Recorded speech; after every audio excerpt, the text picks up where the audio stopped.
very good day to you. The purpose of this video is to give you an insight of how to access the temperature and humidity data recorded on site and import it into the spreadsheet so that you can get your relative graphs and reports.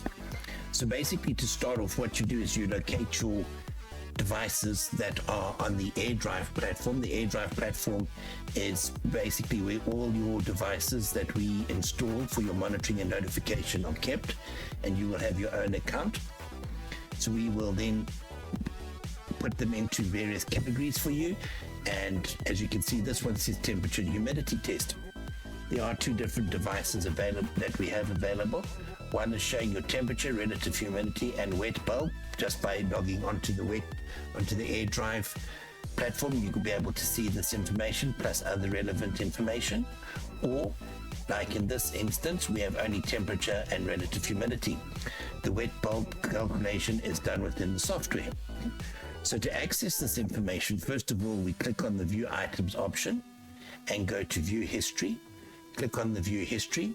It will then bring up all the relative data that we've asked it to store. And we then select the date that we want the information from.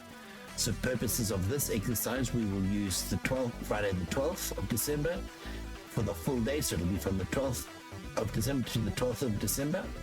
We apply the range. Once the range has been applied, we go to the top here where it says Export History. You click on Export History and the information is downloaded to your download file. From this point, we will then take it into the Excel spreadsheet, which is a fully automated spreadsheet, and get the relative information and reports. So what I'm going to do is I'm just going to give you a quick overview of how the Excel spreadsheet works. It's a macro-enabled worksheet, and it's got a fully automated process. So you have basically your main menu, which is your Workbook menu, which allows you to import data and print charts. You'll see at the bottom here, we've got the different chart names. These are things I've just been playing around with for this exercise. So each time you import data, it will automatically generate a sheet name and give you the relevant, you import the data into the relevant sheet, and it then generates a chart for you. It removes all the excess duplicated information, and it gives you a change report, which shows you what's changed and how it's what it's affected. So you can see humidity changed on this line, which affected the wet bulb. The temperature changed on this line, which temperature and humidity changed, which affected the wet bulb.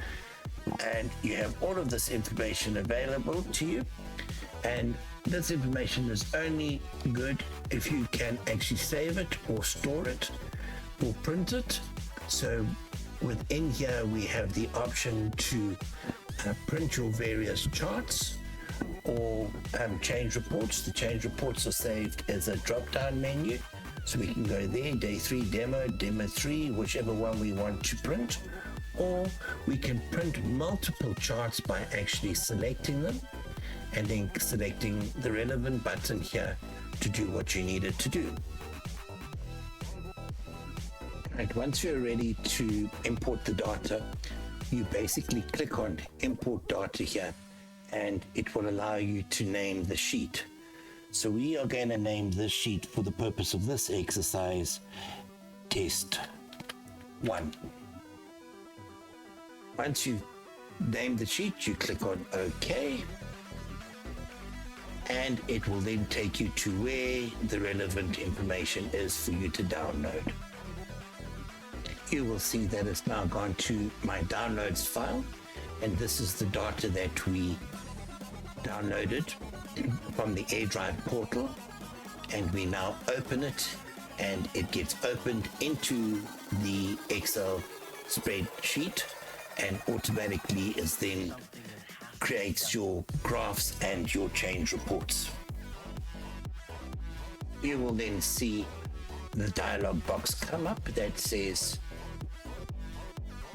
imported test, change report created, and if you click on that,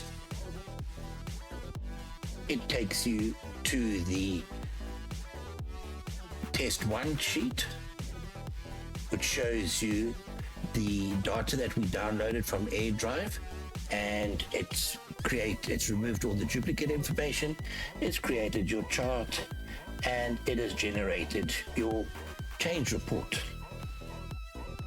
We now go back to the menu and we select the print chart, and it will then take us to the print chart sheet where we can actually choose whether we want to print an actual chart or a change report.